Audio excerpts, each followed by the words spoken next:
Guys welcome to my YouTube channel. Friend, इस video में हम आपको बताएंगे कि आपको पहले ही हमने बता दिया है एनसीईआरटी की दृष्टि एनसीईआरटी की जो कि ये बुक है, इसके बारे में हमने 4 बुक परचेज किया था जो हमने बताया था आपको। तो उसमें आज पहला बुक है जिसका हम चैप्टर वाइज आपको बताएंगे कि इसमें कौन कौन से चैप्टर हैं, इसके बारे में हम आपको बताएंगे।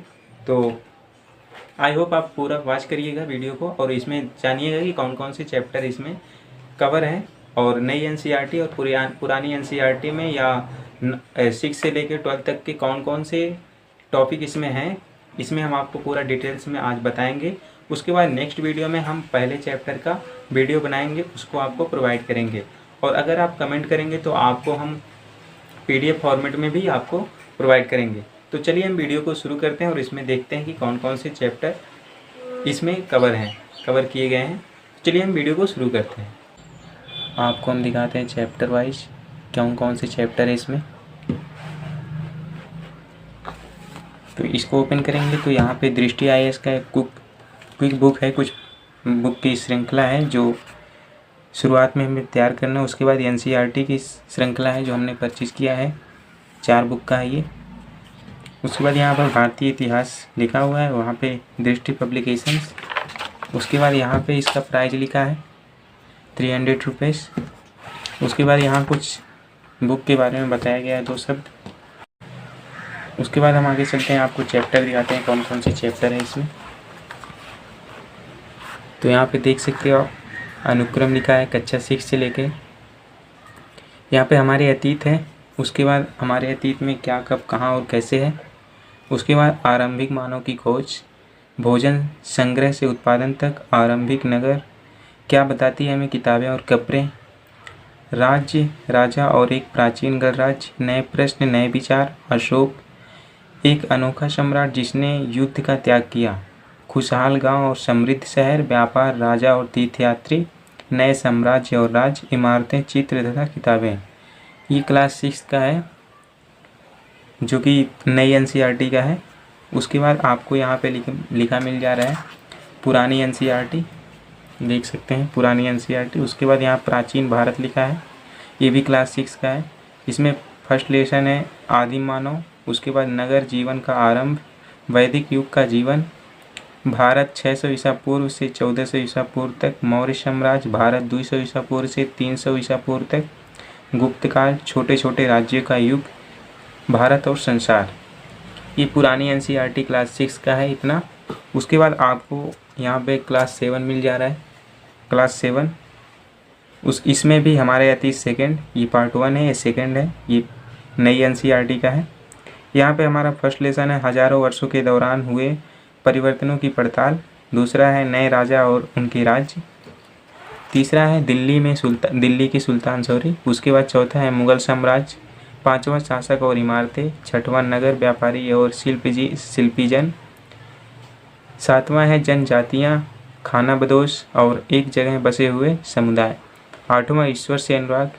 नौवां है क्षेत्रीय संस्कृतियों का निर्माण और 10वां 18वीं शताब्दी में नए राजनीति गठन। ये हमारा 7वीं क्लास का नई NCERT। उसके बाद यहाँ पे आपको मिल जाएगा पुरानी NCERT। यहाँ पे फर्स्ट लेसन है पुरानी NCERT का मध्यकालीन भारत, बुक का नाम है। उसके बाद आपको फर्स्ट लेसन मिल जाएगा भारत और संसार। सेकेंड है दक्षिण भारत के राज्य 800 ईसा पूर्व से 1200 ईसा ईस्वी तक। थर्ड है उत्तर भारत के राज्य 800 ईस्वी से 1200 ईस्वी तक, दिल्ली के सुल्तान। पांचवा जनता का जीवन। छठवां मुगलों और यूरोप वासियों का भारत में आगमन। सातवां अकबर। आठवां है वैभव विलास का युग। नौवां मुगल साम्राज्य का पतन। ये हमारा 7वीं क्लास का नई और पुरानी NCERT का हो गया जो कि भारतीय इतिहास सब्जेक्ट से है। उसके बाद 8वीं क्लास का है, ये नई NCERT का है। इसमें आप देख लीजिए हमारे अतीत थर्ड है। उसके बाद यहाँ में पहला लेसन है कब कैसे कब और कहाँ। दूसरा व्यापार से साम्राज्य तक कंपनी की सत्ता स्थापित होती है। तीसरा है ग्रामीण क्षेत्र पर शासन चलाना। चौथा है आदिवासी दीकू और एक वर्ड युग की कल्पना। पांचवा है जब जनता बगावत करती है। छठवां है उपनिवेशवाद और शहर। सातवां है बुनकर लोहा बनाने वाले और फैक्ट्री मालिक। उसके बाद यहाँ पे मिल जाएगा आपको देसी जनता और सभ्य बनाना, राष्ट्र को शिक्षित करना। 9वां है महिलाएं, जाति एवं सुधार। 10वां है दृश्य कलाओं की बदलती दुनिया। 11वां है राष्ट्रीय आंदोलन का संगठन 1870 के दशक से 1947 तक। और 12वां है स्वतंत्रता के बाद। यहाँ पे आपको 8वीं क्लास की पुरानी एनसीईआरटी का सब्जेक्ट दिया है, जो कि बुक का नाम आधुनिक भारत। उसके बाद इसमें फर्स्ट लेसन है भारत और आधुनिक दुनिया। दूसरा लेसन है 18वीं सदी का भारत। तीसरा ब्रिटिश शासन का उदय और विस्तार। चौथा है ब्रिटिश शासन का प्रशासनिक ढांचा, नीतियाँ और उनका प्रभाव 1765 से 1857 ईस्वी तक। ब्रिटिश शासन के विरुद्ध विद्रोह। छठवां है सन 1858 के बाद भारत में ब्रिटिश नीतियाँ और प्रशासन। सातवां है आर्थिक जीवन में परिवर्तन 1858 से 1947 ईस्वी तक। आठवां है धार्मिक तथा सामाजिक सुधार आंदोलन और सांस्कृतिक जागृति। और 9वां है भारतीय राष्ट्रवाद का उदय। 10वां है स्वराज के लिए संघर्ष। 11वां है राष्ट्रीय आंदोलन 1923 से 1939 ईस्वी तक।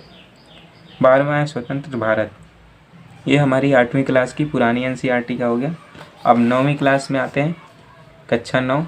उसके बाद यहाँ पे पुरानी एनसीईआरटी लिखा हुआ है। यहाँ पे प्राचीन भारत रामशरण शर्मा का है लेखक। इसमें फर्स्ट लेसन है प्राचीन भारतीय इतिहास का महत्व।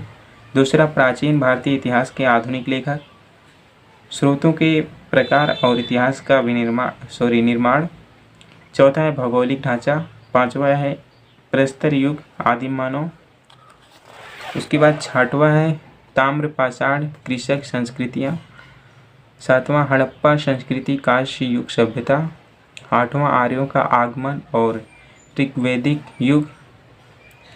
9वां है उत्तर वैदिक अवस्था, राज्य और वर्ण व्यवस्था की ओर।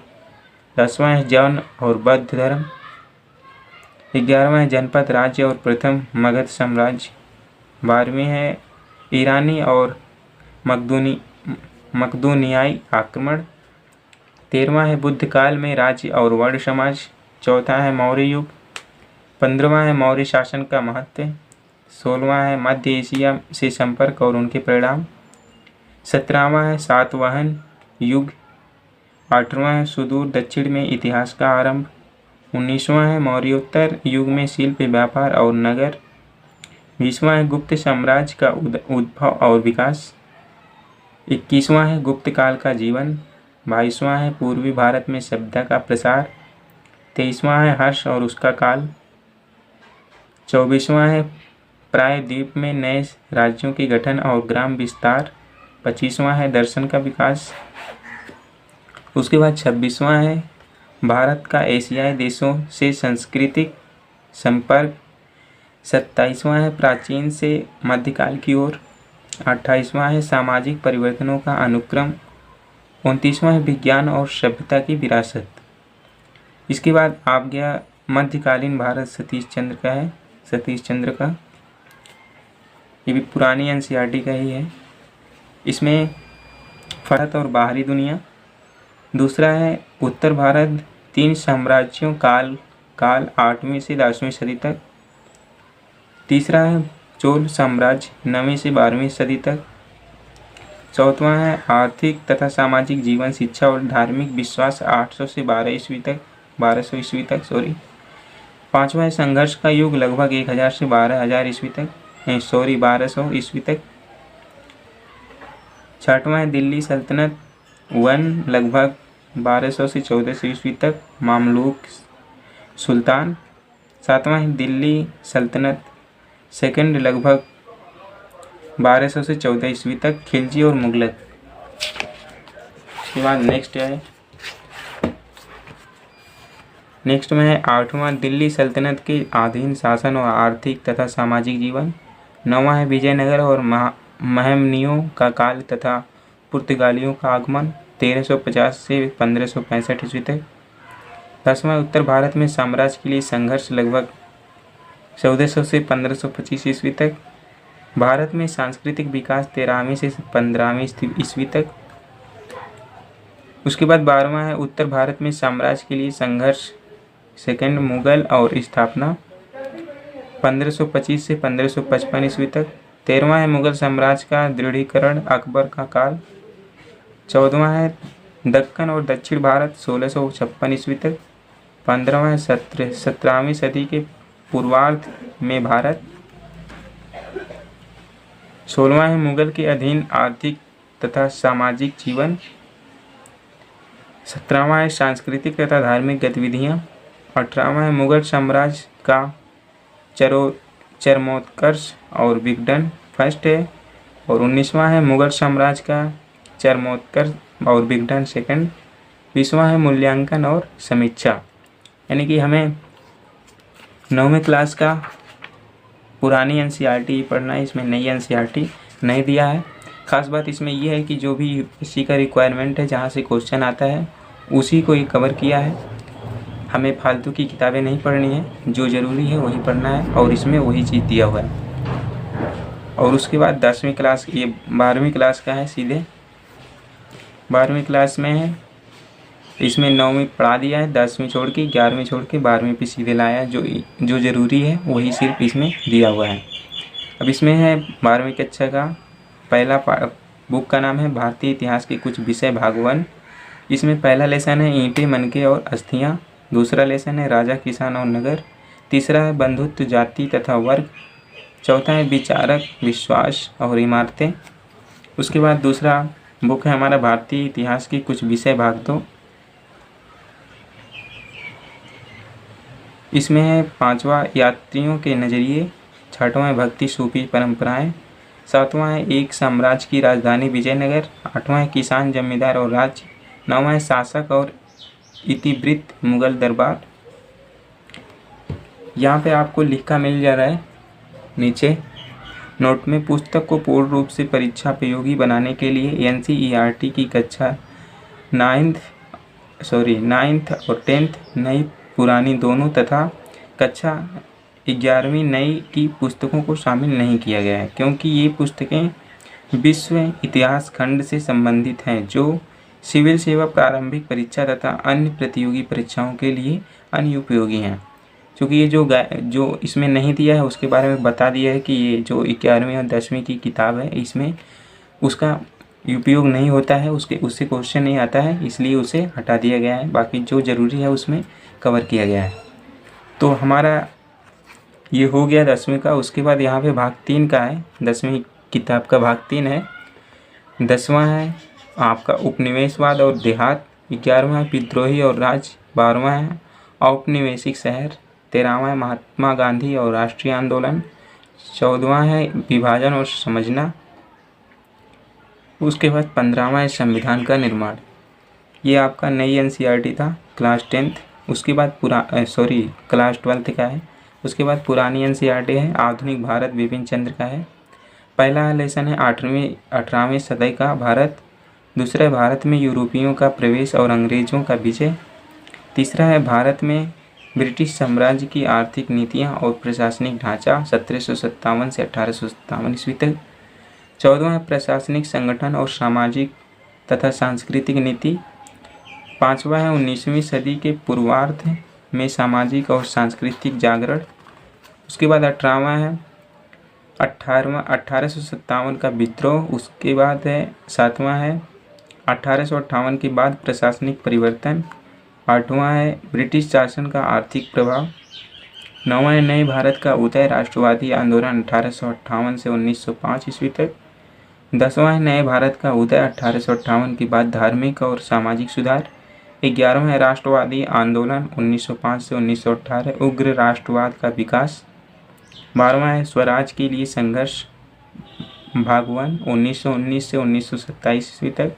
13वां है स्वराज के लिए संघर्ष, भाग 2 1927 से 1947 तक। तो ये हमारे चैप्टर हैं, इसमें आपको चैप्टर मिल गया, हमने आपको बता दिया। अब इसको एक बार जूम करके दिखा देते हैं, आपको पढ़ना हो तो पढ़ सकते हो।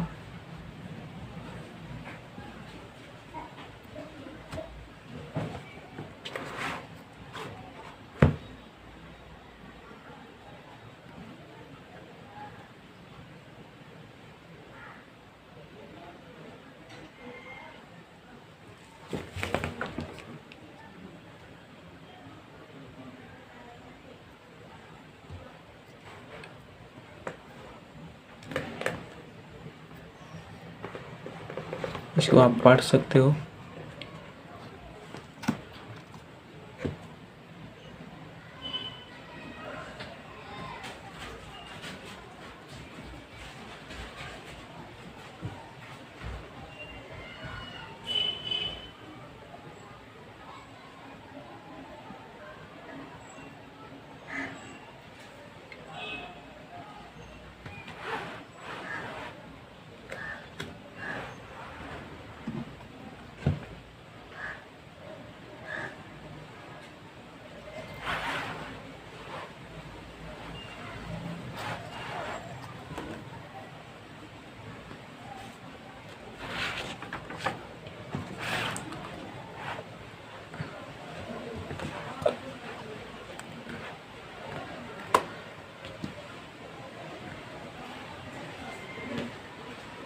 अब हम नेक्स्ट वीडियो में आपको इसका पहला चैप्टर बताएंगे। पहला चैप्टर है हमारे अतीत भाग 1 का है। इसमें हमारे अतीत कक्षा 6 का है। इसके बारे में हम आपको बताएंगे। अब हम मिलेंगे नेक्स्ट वीडियो में। तब तक के लिए जय हिंद, जय भारत, वंदे मातरम।